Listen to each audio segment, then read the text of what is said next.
So now in this verse, the Guru describes some more qualities of the soul. Some more. 5 he explained, another 5. Defining the nature of the soul through 5 wondrous attributes, he says, शुद्ध बुद्ध चैतन्य घन स्वयं ज्योति सुख धाम बीजू कहिए cat लूं कर विचार तो palm.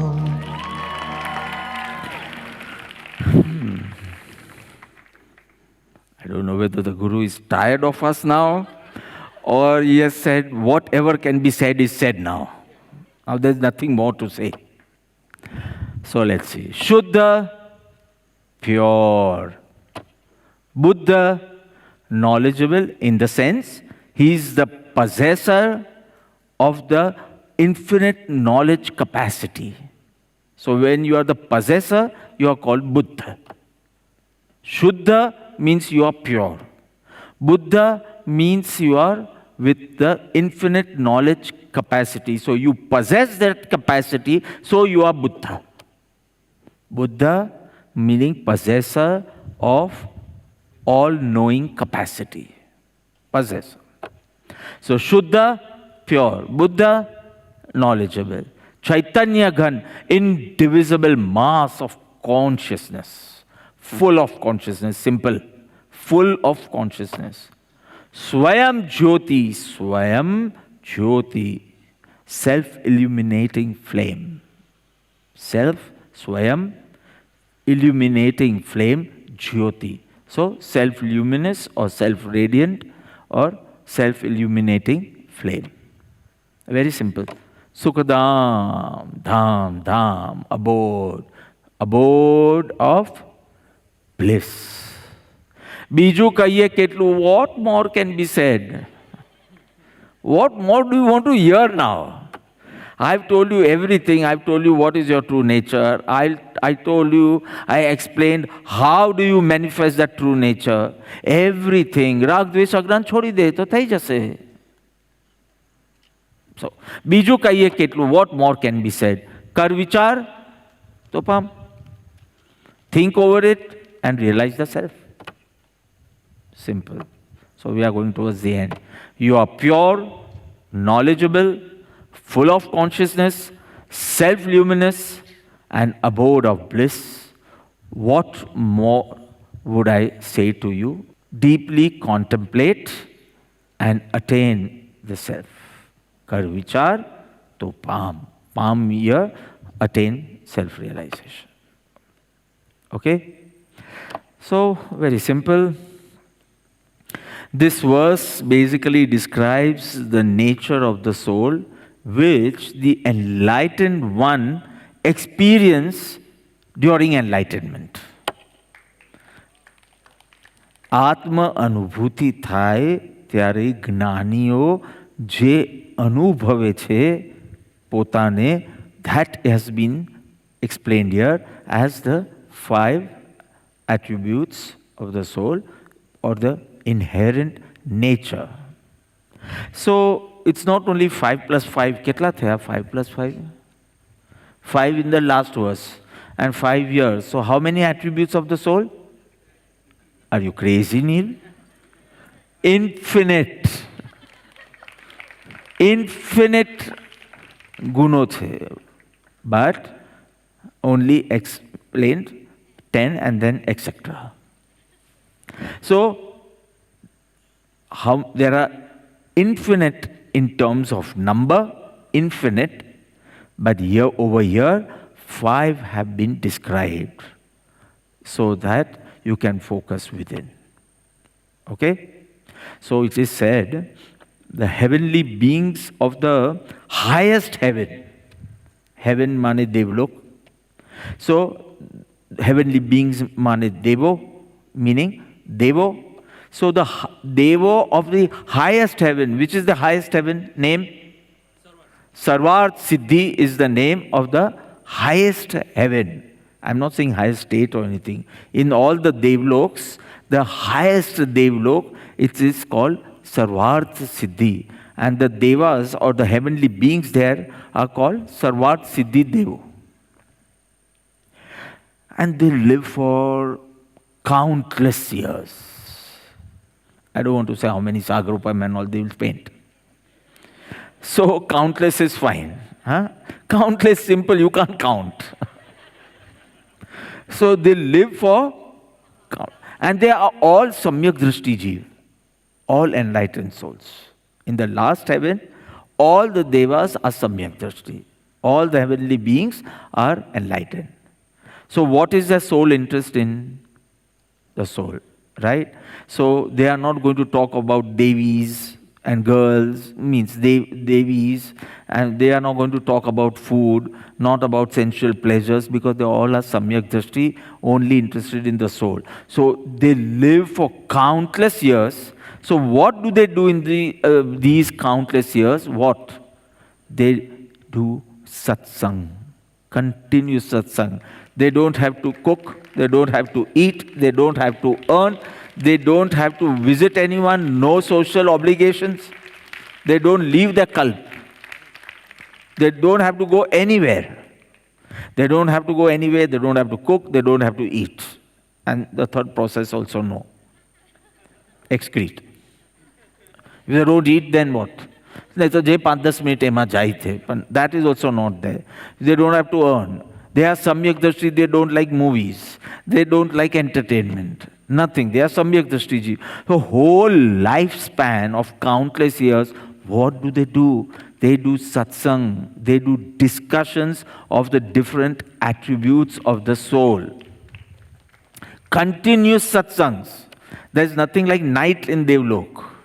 Continuous for countless years, they discuss the different attributes of the soul for countless years without repeating a single attribute. No, a premature clapping. You have to hear one more thing. One more thing. And still they do not complete.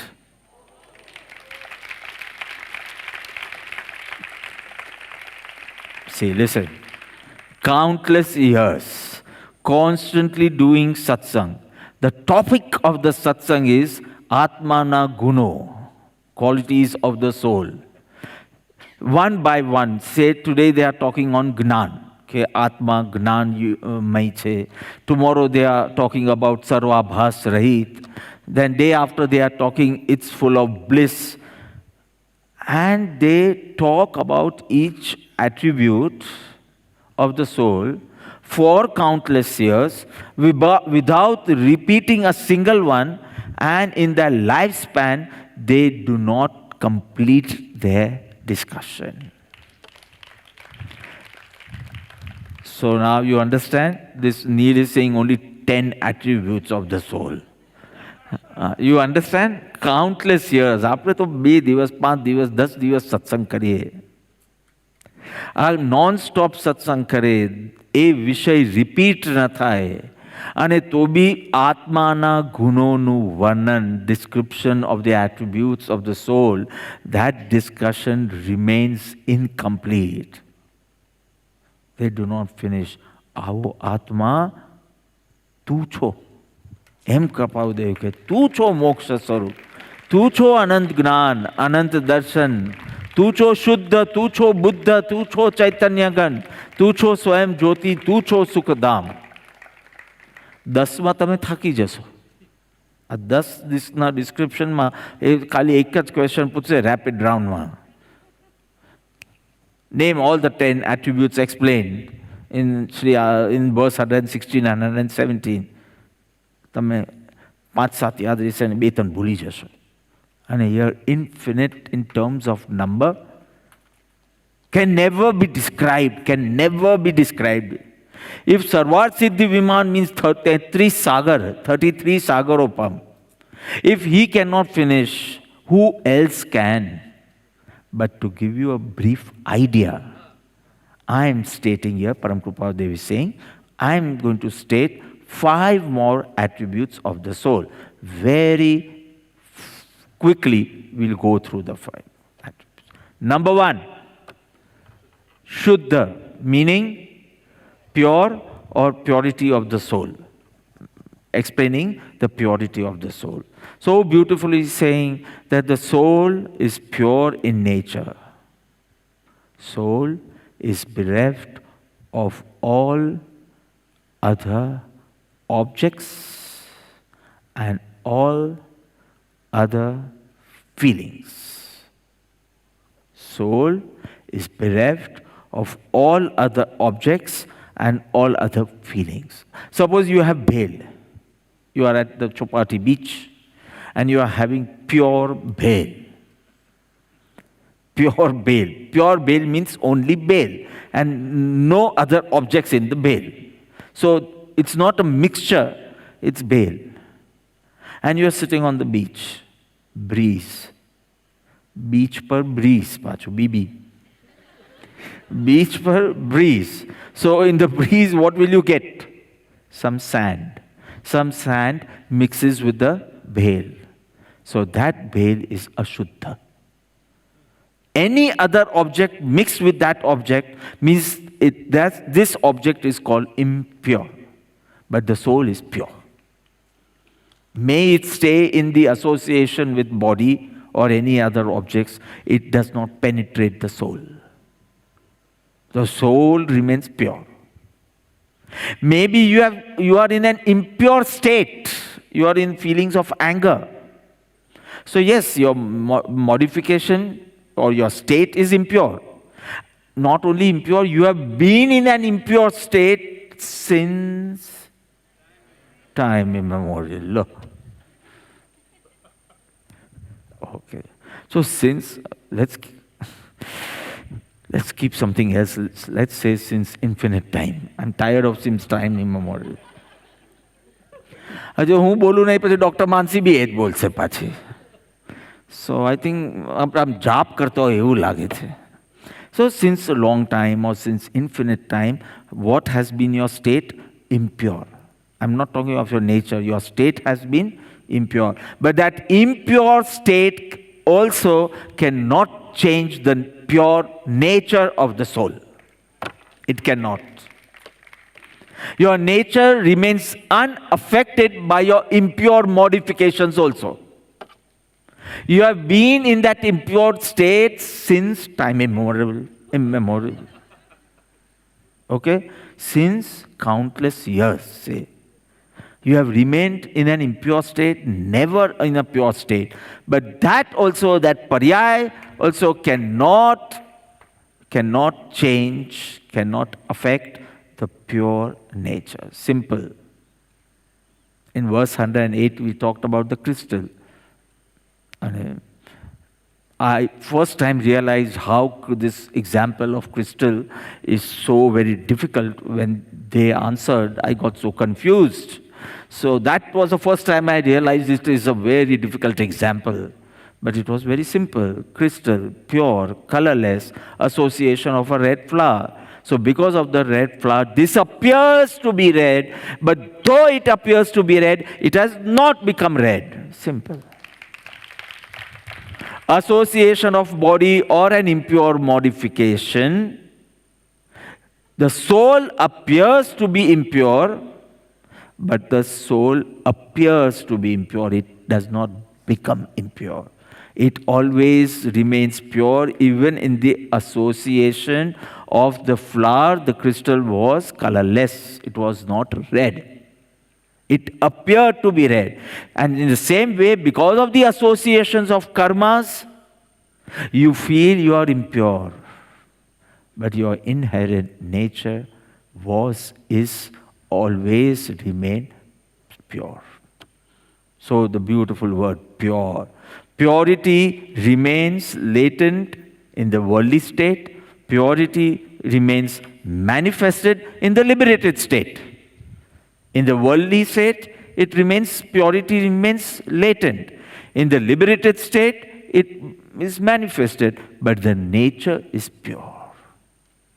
If you have understood, I go to the next one. You understood? What did I say? It's bereft of other things and other feelings. Simple. And this remains, though the modifications is impure, that does not affect the pure nature. Boiling water. Boiling water is hot water. So what is the nature of water? Oh, you didn't hear. Boiling water. Boiling water. Chicago, the water is boiling. It's hot. What is the nature of water? What did he say? What did he say? Ooh. You mean cool? Did you hear it properly? I said boiling water. If you touch, what will happen? If you touch boiling water, you'll feel cool? You are a fool? Again, last time, please. I thought you were a clever guy. So last time I ask you. Water is very hot, boiling. What is the nature of water?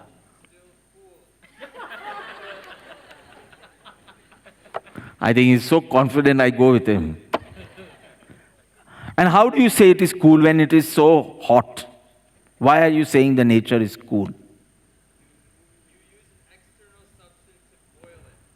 Okay.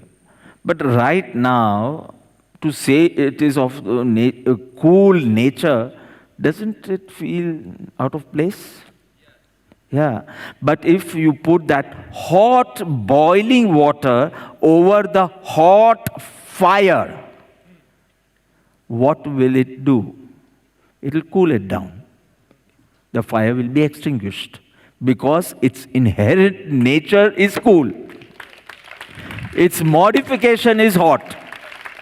And if we remove the instrumental causes, if you remove those causes, say fire and all, doing nothing, it will be in its cool nature. Understood? So nice. You take the example of crystal, you take the example of boiling water also. Its state is hot, its nature is cool. Even now, you put it on the fire will be extinguished because of the coolness of the water. So nature always remains cold, whatever your manifestation is, whatever the state it is in at present. The nature is pure. Second, what's the second attribute? Buddha, possessor of knowledge. So Buddha, possessor of knowledge. What is the capacity of knowledge he possesses? The knowledge he possesses, what is the capacity of that knowledge? Infinite. It's the inherent nature of the soul. It possesses infinite capacity of knowledge. If manifested, it can know everything. Everything. Tanlok, Trakal, yourself, other self, non-self, everything it can know because of its infinite capacity to know. Buddha. And when it is manifested, we'll call he is Buddha because of manifestation.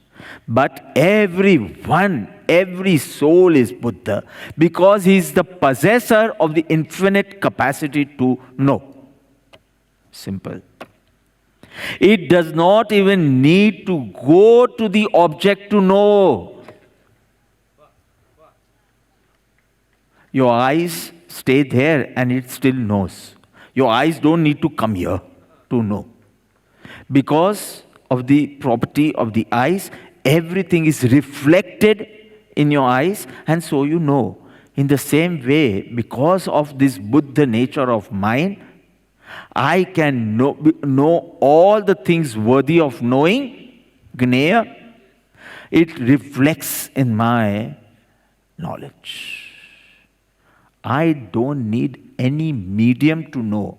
But because of Gnana Avaniya Karma, the knowledge obscuring karmas, this capacity of mine is hidden, is covered. So I need sense organs to know. But that is not my true nature. A Keval Gnani does not have to see to know. A Gnani also does not need to see to know, because that capacity of knowledge has manifested. We need to see to know, taste to know, touch to know, smell to know. But this is not a true nature. This is a poor state. Our nature is to know without any medium, direct knowledge. This is my nature. But look at my nature. I need specs to see, apart from eyes. Eyes to જોઈએ, એમાં બી specs જોઈએ, એ બી clean જોઈએ. Clean. Then only can I know. So this is my poor state, but I'm not poor in nature. My nature is, if I can get rid of these Gnana Avaniya Karmas, I will attain Keval Gnan, and then I will not need any medium to know. I am a possessor of infinite knowledge. Therefore, I am Buddha. Buddha. And when this knowledge is manifested, we call that person enlightened, and every enlightened person, we can call them Buddha. Buddham Sharanam Gaccham. Buddha. I go in the refuge of the enlightened one. But that is state, manifestation. But if you ask the nature of the soul, every soul is Buddha, possessor of infinite knowledge. Fine? Clear? Okay. Third, Chaitanya Ghan. Chaitanya consciousness. Ghan, compact, full of, dense, solid, concrete. આટલા બધા નહીં લખો, ખલાસ થઈ જશે તમારું knowledge. Compact consciousness. Chaitanya consciousness, Ghan, compact. Every part of the soul has consciousness, is conscious. You cannot say the upper part of my soul is conscious, it knows. But the Atma over here, in the stomach, just does not know. It's an indivisible mass of consciousness. Not a single unit can be separated. Very clear. Chaitanya Ghan, Anand Ghan, Sahajanand Ghan. Ghan means compact, dense, solid mass. ખાલી આમ ઉપર હોય ને નીચે કાંઈ નહીં, પેલી તમારી કોફી જેવું એવું નહીં. ઉપર આમ બધું દેખાય ને એકચ્યુઅલી નીકળે આટલું જ. Compact, full of consciousness, full. Indivisible, not a single unit can be separated, removed. The soul can expand and contract. When the soul is in the body of an elephant, it expands. When it is in the body of an ant, it has to contract. But nothing happens to that consciousness. It is dense, it will remain the same. If it expands, you cannot say, wachma conscious nathi. It is full of consciousness. So every part of the soul is complete, compact, solid consciousness in the dense form. Though in the close association of jad, means non-conscious objects, say body only. Though in a close association, it does not transfer or change. close association with the elephant's body, the soul. But it will not give up its consciousness, nor will it change. Trane kal tvaya bhav. Jad remains Jad, Chetan remains Chetan. Chetan is called Chetan because of Chaitanyamay. Chaitanyamay means consciousness. Shuddha, Buddha, Chaitanyagan. Thodo gano jo mahima ave to. These are not the attributes of a true teacher. These are not the attributes of an omniscient, liberated soul. These are the attributes of every soul. So imagine we learned the attributes of an Atmagnani in verse 10. We learned the attributes of an Atmarthi in verse 38. And now in 117 we are learning the attributes of the soul. Obviously the Guru is going to say, Biju kahiye ketlu. He has said everything. Teacher કેવા હોવા જોઈએ, student કેવો હોવો જોઈએ, અને teacher અને student બંને કેવા છે. સહનાવતુ સહનૌ ભુનક્તુ. પૂર્ણમદઃ પૂર્ણમિદં પૂર્ણાત. So, Shuddha, you understood, pure, Buddha, knowledgeable or possessor of infinite knowledge. Third, Chaitanya-gan, compact consciousness. Fourth, Swayam Jyoti. This is the last difficult thing, and then everything is over. Last difficult thing. You might not find it. When you have such a Guru, what is difficult? So Swayam Jyoti, first I'll explain Jyoti, then I'll explain Swayam, and then I won't explain anything. So Jyoti, your Atma is a Jyoti. It's like a flame, Jyoti. But what type of flame? Self-illuminating flame. Or you can say light of knowledge. Jyoti, Gnan Jyoti. I'm just explaining Jyoti right now. Then I'll explain Swayam, and you will know, you will understand the meaning. So I'm talking about Jyoti. It is a light of knowledge. કેવી light છે? Eternal, all pervading, knowing all, the self and the non-self. Swa par prakashak, knowing the self, knowing the non-self, whatever you are not, whom, so non-self, anything, and it knows all. It's such a light of knowledge. It knows itself, the self, and the non-self. સમજાઈ ગયું? ધાર્યા કરતા બહુ simple નીકળ્યું. સ્વયં, for its existence, it is not dependent on anything. A fire to exist depends on fuel,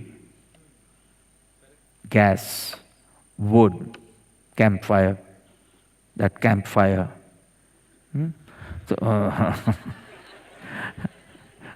So the campfire માં જે fire હતી, it's dependent on the wood. If you stop, fire also does not, it does not exist anymore. It gets extinguished. So the fire is also dependent on this. This light is dependent on electricity to survive. Body is dependent on food.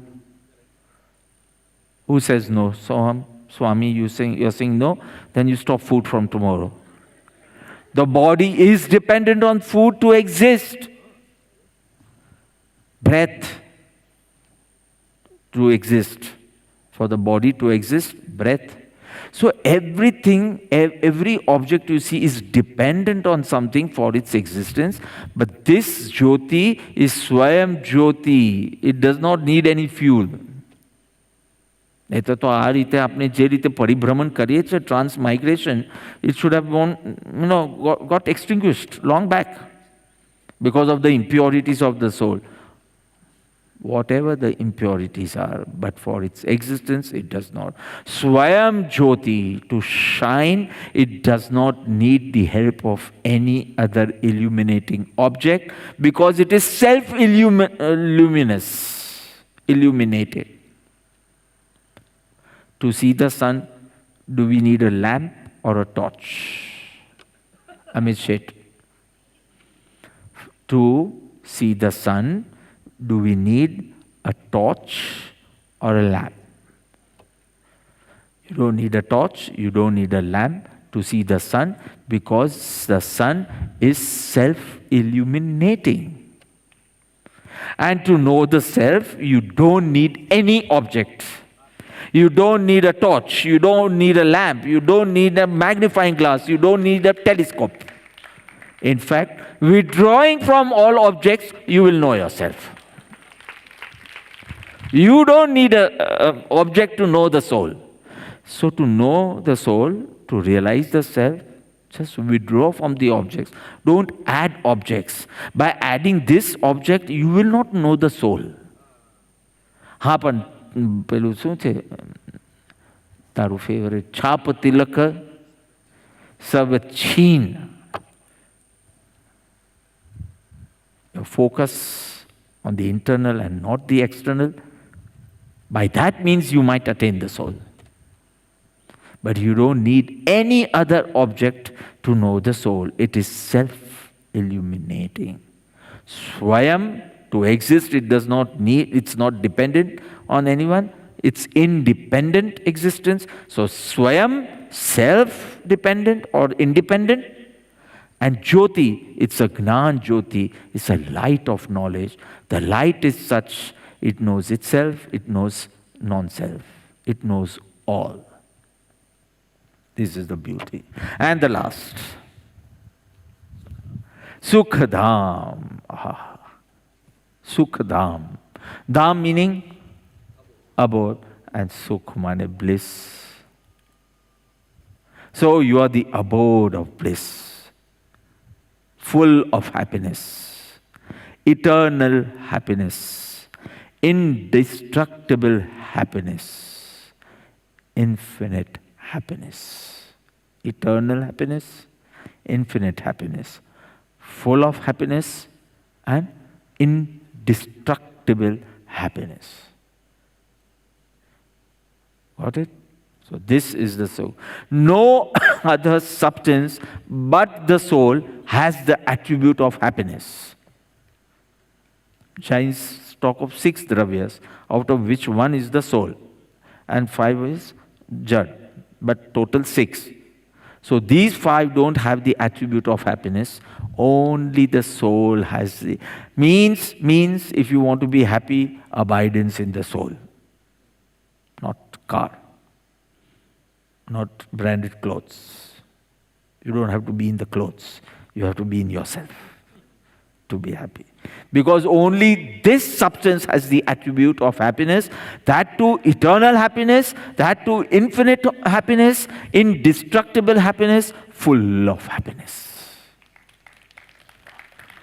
So, simple question, because bliss is inherent, not experienced, so we seek outside for happiness. Simple. If it was manifested, we wouldn't have, we are not fools, right? Rushabh is saying he's not a fool. We don't know our true nature. We are not experiencing our true nature. So we are not experiencing bliss.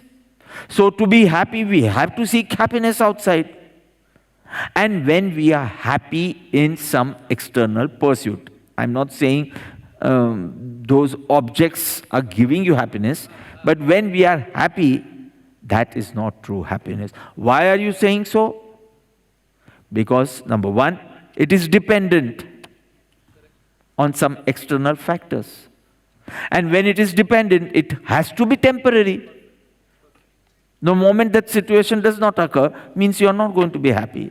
So because it is dependent, it has to be temporary. Because it is temporary, fear, anxiety, all accompanies. આ નહીં થઈ જાય તો સારું, આવું જ રહે તો સારું, પેલું ન થાય તો સારું, પેલું થાય તો સારું. You are always in that fear and insecurity. And that happiness is also not objective happiness.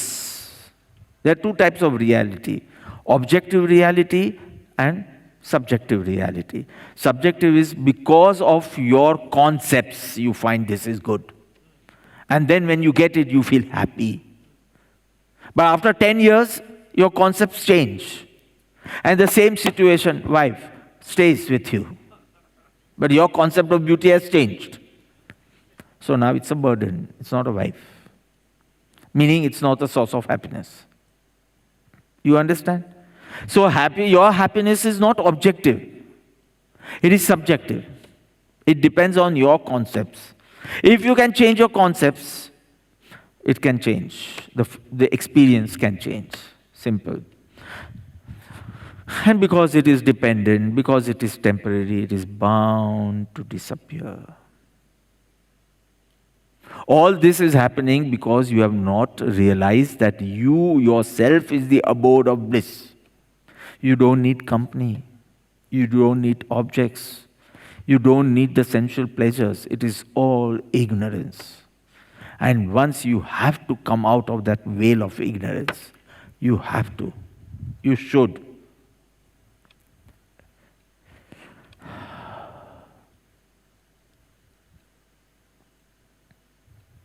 Abode of happiness. The bliss of the soul is transcendental. It's beyond the senses, beyond the mind, beyond the objects. Did you understand anything? Because still you don't experience. So that is what the Guru is going to say after Sukhdam.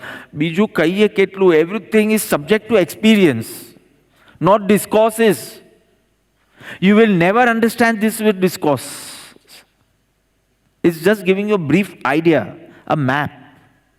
But this bliss you have to experience. It's subject of experience. So biju kaiye ketlu, what more can be said in words?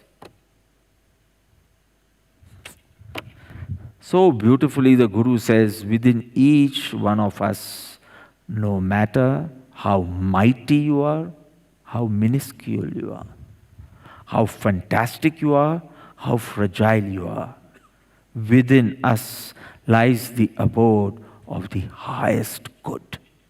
Shuddha Swarup, highest good. You may be mighty, you might be minuscule, you might be fantastic, you might be fragile, but within each and every one is that abode of highest good. And the Guru inspires us to climb the untold heights. The Guru encourages us to plumb the immeasurable depth. Go deep within. Go high, scale great heights. This is the work. This is the compassion of a Sadguru. He explains and then says, yeah, but this is not the exact glory of the soul. It is just unthinkable. It cannot be put in words. It's a subject of experience. You need to understand, practice. One must first understand from an enlightened master, then focus on it. And by continuous practice of focusing the tendencies within, one attains the supreme state. Shuddha Buddha Chaitanya Gan Swayam Jyoti Sukhadam. So beautifully. At the end of the verse, the Guru says, Kar vichar. Topam. Biju kaiye ketlu. What more can be said now? I've told you everything. I've showed you everything. I've explained everything. What your true nature is. How do you abide in your true nature? How can you retreat from impure states and revel in pure modification, pure state, everything. What are the instrumental causes? Everything has been explained.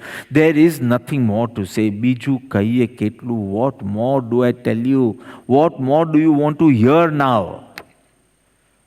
I have nothing more to say. Biju kahiye ketlu. Kar vichar, my last instruction to you, O my loving disciple. Last instruction to you, and then I go into mount, I go into silence, I assume silence, I go into my inner ecstasy. So the last instruction to you is, kar vichar to pam. Deeply contemplate on what I have told you, deeply. Kar vichar, not only listen and notes, kar vichar. Deeply contemplate on it, and you'll attain self-realization. To pam. So I think it's very near to Nemi's heart, right? At Walkeshwar, there is a restaurant ke ukek chhe ne niche, and upar board to chhe kar vichar to pam. Some disciple of Param Kripalu must have got it inscribed or painted or whatever, painted, right? So very bold letters, only this much, kar vichar to pam. So Nemi would stand underneath that, and he knew that whenever I pass by and whenever I read it, I'm going to gaze at it. So if I stand there, he'll gaze at me also. Turning agal, right? Walkeshwarna turning agal. So ajibi chhe, I think. Ajibi chhe. This much only, kar vichar to pam. Mostly that Shantilal Bhai has, what, I'm not sure about it. So kar vichar to pam. So you would stand there, and every time Bhagwan nu vachan aave to namaskar karu, and there I see Nemi. So he knows that he will slow down the car at the turning. Turning બી હતો એટલે આમ બી ગાડી slow કરવાની હોય અને ભગવાનનું વચન હોય એટલે ઓફકોર્સ સ્ટોપ તો ના કરી શકો બિકોઝ ટ્રાફિક હોય તો પણ સ્લો ડાઉન કરે આપણે એ વચનને તો નમસ્કાર કરીએ તો કર વિચાર તો palm. It has been like a proverb now. You can use it in any aspect of your life, not only spiritual. એ ડોબા કર વિચાર તો palm. Anywhere it has become like a proverb for Kripalu's mumukshus, and not only the mumukshus and not only the shishyas or followers. So many people say that Srimad Ji has said, kar vichar to pam. Te vichar kem na karyo? So it has been like an independent mantra, kar vichar to pam. There are so many books with this title. That was my first book before I studied Vachanamrut Ji. Someone, I think Jayesh Patel's mama. So, એમને એક આટલી નાની book કરી હતી. એ બુકનું નામ કર વિચાર તો પામ, અને એની અંદર બધા કૃપાલદેવના કોટ્સ ફ્રોમ વચનામૃતજી. So that was the first encounter with Bhagwan's teachings in my life. So that small book, so it was so handy. I would take it to school also, though I didn't know Gujarati. મને એમ કે કઈ miracle થશે ને મને વાંચતા આવડશે. So I used to take, and once it was Surendra Bhai's birthday, and he said, whatever is most valuable to you, give me as a gift. And I had given this book to him. He still has it. ક્યાંય બી જાય, બહારગામ જાય તો એની એક કર વિચાર તો palm book હોય, ફ્લાઇટમાં બેઠા હોય તો એક બે વચન બી વાંચી લે, and then he would think deeply on it. So કર વિચાર તો palm. The book's name is કર વિચાર તો પામ. બે બુક એના મામાએ કાઢી હતી. એક કર વિચાર તો પામ અને દાંડિયા બજાર બરોડા, ત્યાંથી મને મળી હતી એટલે દાંડિયા બજાર. સો કર વિચાર તો પામ અને બીજી અમૃતની સચોડી નાળિયેરી. That is also Vachanamrutનું જ વચન છે. અમૃતની સચોડી નાળિયેરી. I don't want to translate it in Gujarati. If you understand, understand. So kar vichar to pam, so beautifully saying kar vichar to pam. So ponder over it at length, you will attain self-realization. Deeply contemplate, you will attain self. Let these truths go to deeper levels of your consciousness. deeper levels, and you will see pure states getting manifested. બસ બીજું કહીએ કેટલું કર વિચાર તો palm. Let's sing. शुद्ध बुद्ध चैतन्य घन स्वयं ज्योति सुख धाम बीजू कहिए केटलूं कर विचार तो पाम